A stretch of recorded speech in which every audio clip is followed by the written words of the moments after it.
Welcome once again, guys. My name is Chukwemeka John Wabreze, an agile coach, a life coach, and a project manager.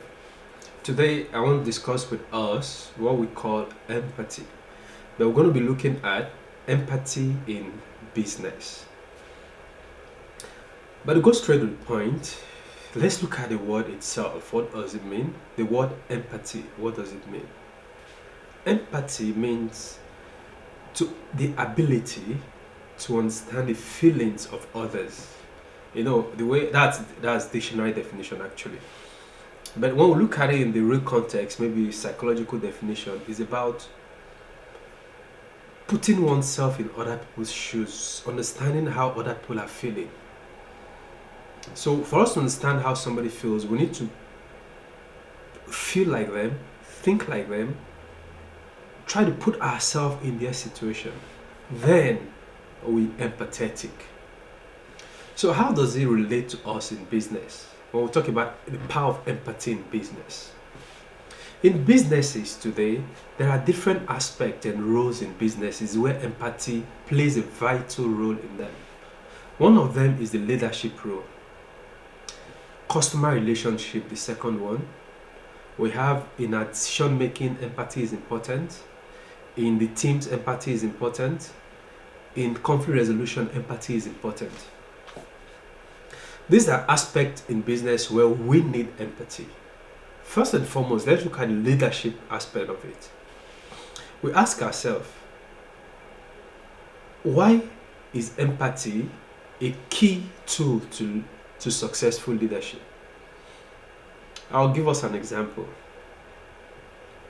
Some years back, I was working in this section, this department. This was a project management department. It was in South Africa. Then I worked under this manager. I've never ever worked with somebody as emotionally intelligent and empathetic as this woman. Do you know sometimes I have to leave the office by 7 o'clock, 7 p.m. in the evening? Why? Just because the woman is empathetic. She understands how you feel. She puts herself in your shoes. That takes us to, when we talk about leadership, to be a good leader, you need to be emotionally intelligent. Understand the emotional needs of your employee to be a successful leader. And that's empathy. That's an aspect of empathy because we cannot talk about empathy without talking about emotional intelligence. That reminds me, when you can just reference this in one of the books of Daniel Goldman. Yeah, he's a psychologist and he wrote a lot on emotional intelligence. In one of his books, describing emotional intelligence into 4 parts, empathy is one of them. Self-awareness is also one of them too. So looking at the word, empathy goes a long way. You need to be emotionally intelligent. Understanding the needs of others, you need to know how they feel. There is no way you can tell me you understand how I feel if you don't understand what emotion means.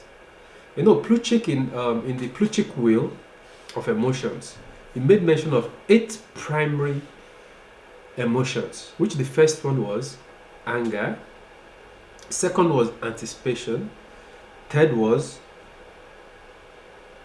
joy, the fourth was trust, fear, surprise, sadness, and disgust. Those are 8 primary emotions. That's how you feel. But a lot of emotions that comes out of these 8 ones, there are so many of them that comes out of it. But it starts with this. And these 8 of them are direct opposite to each other. When you talk about fear, the opposite of fear is what? Is anger. That is how it goes. The opposite of joy is what? Is sadness. So are you emotionally intelligent to understand the emotional needs of the people that are working under you? When you're able to do that, then you are empathetic. You have a profitable team. Definitely, there is no two ways about it. You can't cut corners. Compare it to maybe leaders that are not empathetic leaders, like traditional leaders. There are 2 contrasts. I'll also give you an example of that. I've also worked in a team where the leaders are not empathetic. What happens?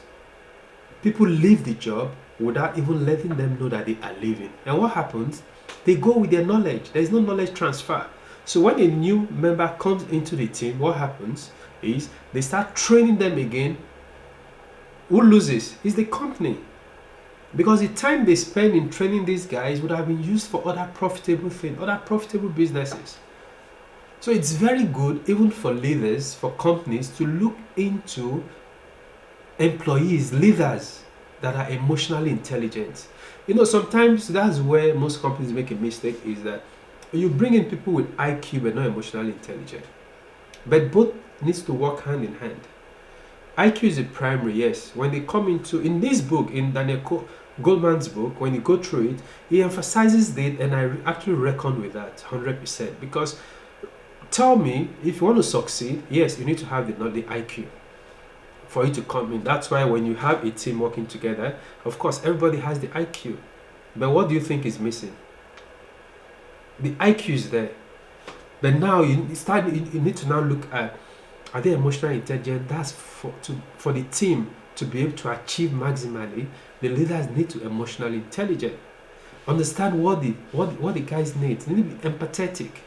If they don't have empathy, they're going to keep on losing guys. They're going to keep on going, and they will think they're productive. But I promise you, at the end of the day, they are not productive.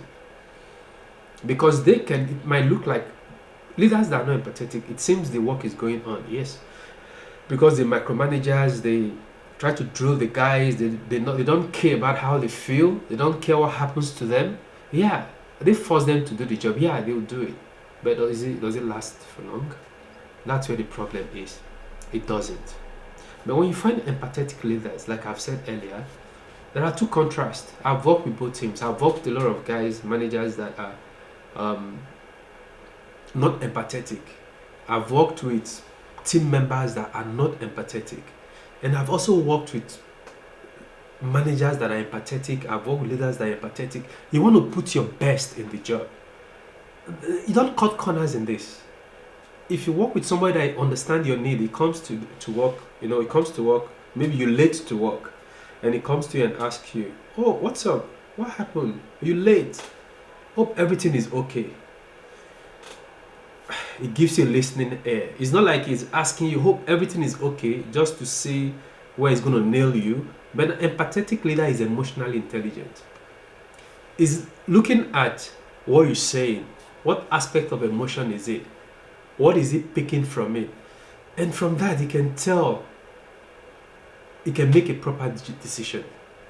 He's not judging you. But the ones that are not empathetic, what happens? What happened? You're late today. Why you come late? A lot of things have gone wrong. They keep on blaming. Yeah, we know things have gone wrong, of course. But is it something that happens on a regular basis? I'm not going to go into that though, but we need to look at, as leaders, needs to be empathetic. It's very important. And when you are empathetic leaders, you achieve a great one in your team. Definitely.